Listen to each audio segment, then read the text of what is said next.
The basic idea of fair trade, it came out from the idea of some farmers and some activists. The global trade system is always going to put the producers, the farmers, at a disadvantage. It's not just enough to pay high prices. You need to rethink the whole relationship. The small farmers are financing the billionaire coffee companies. We said, not a good idea. We arrange for pre-harvest financing at a really cheap rate with just the handshakes of a contract. As soon as the farmers are ready to ship their product, we buy it, and we'll buy a whole year's supply. And we pay for it up front. We pay for our bananas right as they leave Ecuador and Peru. That is unheard of in the produce industry, to pay for a product before you've even seen it.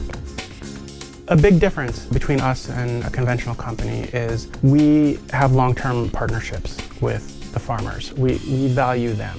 They're not just the suppliers who we should pay as little as possible to and press our advantage.